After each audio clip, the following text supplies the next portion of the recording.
3 years ago, the first case of a global plant virus was recorded, and it started to ravage most of our ecosystems.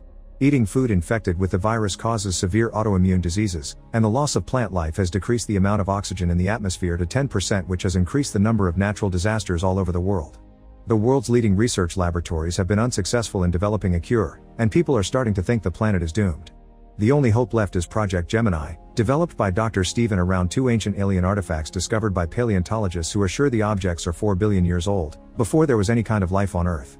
Stephen's team has recreated the super tough materials that the sphere and the engine are made of and have made copies, and this engine has allowed them to build a ship that flew unmanned and found a suitable planet to terraform.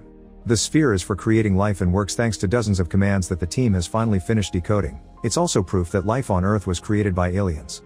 A team consisting of both doctors and military pilots will be traveling to create Earth 2.0 with the sphere in the solar system TESS, which is several hundred light years from here. Stephen has a wife called Amy, who doesn't want him to go on this mission. On the day of the launch, she still comes to the base to try to stop Stephen from leaving, but she doesn't make it on time and must watch how the ship leaves the planet. When the vessel leaves the atmosphere, an unusual crack appears on the alien sphere, indicating they may not be alone. Using the alien engine technology, the ship opens a warping portal that allows them to jump across the universe. However, as soon as they make it to the other side, the systems indicate an error. They haven't arrived at TESS, they're somewhere unknown. Stephen blames engineer Peter for this, claiming he made a mistake when he entered the coordinates, so he's relieved of his duties for now. Moments later, while Stephen rests, he keeps thinking about Amy, but also about the first time he activated the sphere, which allowed him to see some weird humanoid form that quickly disappeared. Afterward, Stephen asks the team to try to set the jump trajectory to figure out where they are, but it's impossible to do because all their data is messed up, as if they moved between the third and fourth dimensions. Meanwhile, Peter leaves his bunker and takes one of the security cameras so he can inspect the sphere alone. At that moment, the computer announces someone has opened the repair airlock and that there's an unidentified object approaching. To everyone's shock, they suddenly see a frozen Peter floating outside. Dr. David thinks Peter ended things because he couldn't live with his mistake, but Dr. Leona refuses to believe it because she's known Peter for 8 years and he wasn't that kind of guy. Stephen scolds her for crying over the guy that has doomed humanity and orders her to take over Peter's duties from now on. Later, David shares that when his daughter died, he also almost ended things, but he thought he could be useful instead. Now that the mission is over, he's feeling useless again, but Stephen promises him they'll find a solution. At that moment, the ship comes across a planet made of volcanic rock. It doesn't have oxygen, but the outside environment isn't aggressive, meaning they'd only need breathing masks. Stephen thinks it's the perfect alternative to carry on their plan and is eager to land, but Captain Ryan stops him, pointing out they didn't do a proper examination of the planet yet, so Stephen is recklessly risking the safety of the crew. Stephen doesn't care though, and reminds everyone he's the one calling the shots here. The team will go down on a shuttle while Officer Richard stays on the mothership. As soon as the shuttle comes closer to the planet, they encounter a very aggressive storm, so they have to activate the braking thrusters to slow their fall. It'll also use up all their fuel and prevent them from coming back, but it's their only chance to survive. As the shuttle hits the ground, the crew passes out and Stephen dreams of the time he gifted Amy a bracelet made with a particular part of the old sphere, trying to connect the two most important things to him. Moments later, the crew wakes up and immediately gets back to work. The shuttle hasn't received critical damage, but the fuel is low and they're stuck here. Stephen doesn't see the problem with this because they came to stay for 4 years, and even if they didn't land on the spot they wanted, he's sure they can use one of the huge caves as a dome for the sphere to be launched in. Meanwhile, in the hidden corridors of the shuttle, a weird goo drops off the walls. In the mothership, Richard does an inspection of the other rooms and finds this goo as well together with the missing camera. Once everyone is properly suited up, the crew takes the sphere to the nearest cave and activates it successfully. Then they return to the shuttle to begin collecting data, but Ryan interrupts their work to announce martial law is in effect in the station. To explain his decision, he shares some files Richard sent him while the doctors were working. It's a video of Peter recording himself while he inspects the sphere so he can't be accused of mistakes later. When he opens the door to the engine, he finds something moving in the shadows that suddenly jumps on him and kills him before throwing him out of the ship. The camera can't capture the shape of this creature, but Richard explains he's checked all the footage and that alien has been with them since they left Earth because it traveled inside the sphere like the Trojan horse. It probably caused the failure during the jump, but it's not on the mothership anymore, it's gone down to the planet with the shuttle. Richard can track it because the alien causes interference in the electromagnetic field, explaining the bad recording. The discussion suddenly interrupted by David, who is noticing something weird on the system. The sphere is running a different program than the one they uploaded. Stephen wants to go back to the sphere, but Ryan stops him, reminding him that he won't allow him to lead anymore and accusing him of keeping secrets. Ryan reveals Richard's also found footage of Stephen seeing that weird shape back on Earth months ago, so he knew there was potential for a threat and yet he told nobody, meaning Peter's death is his fault. Offended by this accusation, Stephen rushes out of the room while thinking about all the work he and David put into this project. Stephen hadn't been sure David should have come with them because he was still grieving, but David convinced him he was fine and wanted to make a better Earth to prevent other kids from dying like his daughter did. Moments later, Stephen meets with David and asks him to sneak out with him through the airlock to check on the sphere. David doesn't want to disobey Ryan, but Stephen changes his mind by reminding him of his daughter and the future of the planet. As soon as they make it to the cave, they notice the sphere is creating an alien life form faster than it created life on Earth because someone readjusted the settings. Stephen immediately begins working on the sphere's settings, ignoring David's pleas to leave and discuss things with everyone. At that moment, David notices on their radar that the alien is getting closer, so he fires a warning shot to try to make Stephen move. Stephen responds by taking out his own weapon, but before things can get ugly, they notice the aliens already entering the cave.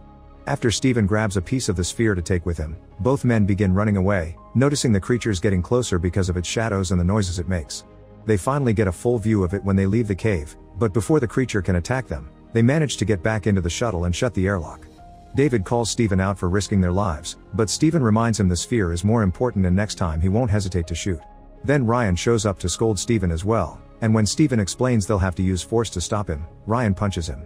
Suddenly, the computer raises an alarm to let the crew know the module's integrity has been compromised. Leona leaves her room to check the issue and finds lots of goo in the corridor, only to suddenly be pulled back into a different area. It's Frank, who informs her the alien has made a hole in the low deck and now is in the lander. Very carefully, the pair makes their way to hide in the lab, where it's getting very hard to breathe. In a flash, the lights go out and a strange noise can be heard coming from behind the plant units.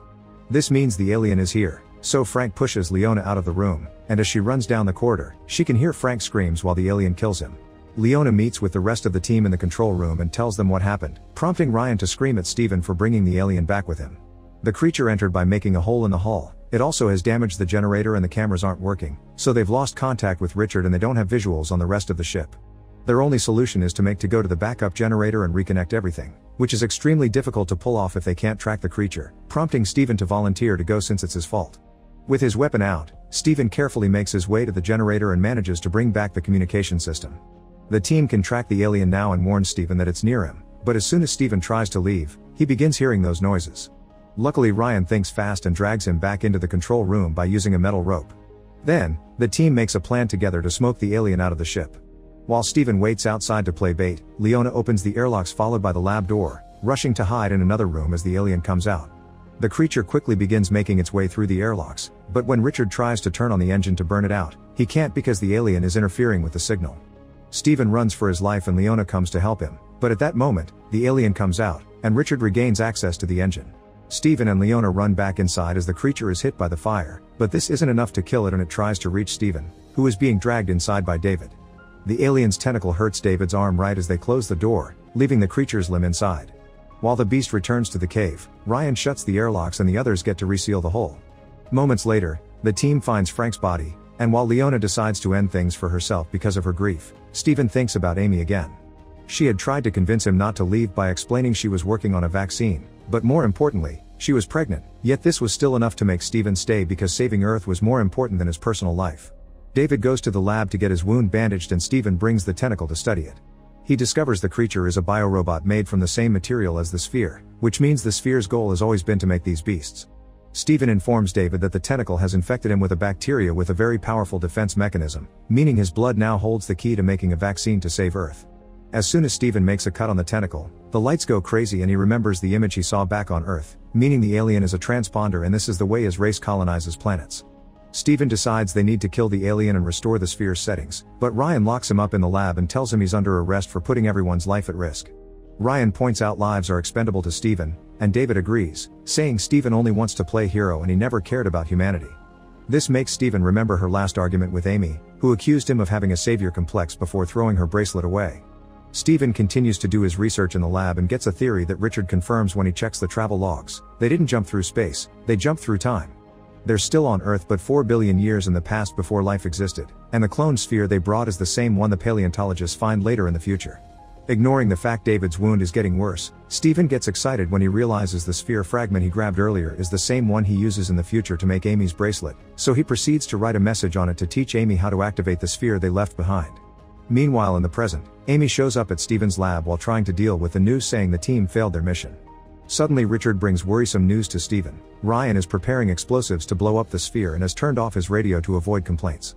Stephen asks Richard to reopen the airlock so he can get out, and as soon as he finds Ryan with the bombs, he begins explaining they can make a better plan than this.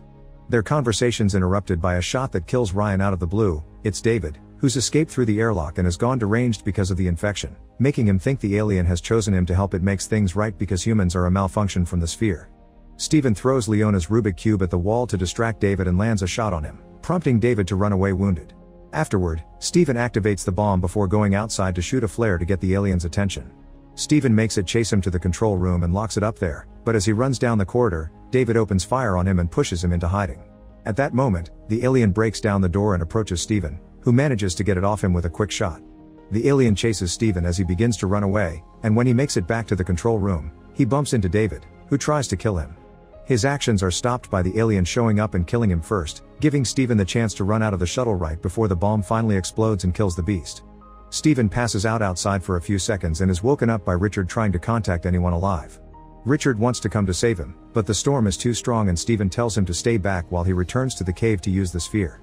Meanwhile in the present, Amy finds her bracelet again and finally notices the message, so she uses it to activate the sphere as well.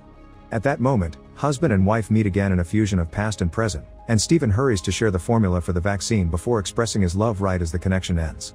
Stephen dies in the cave because of the lack of oxygen and Amy cries when she understands she's a widow now. Many months later, Amy is raising a very healthy baby thanks to the vaccine that is now helping the Earth to become a better place. Make sure to subscribe and turn on notifications so you can watch more videos like this. Thanks for watching.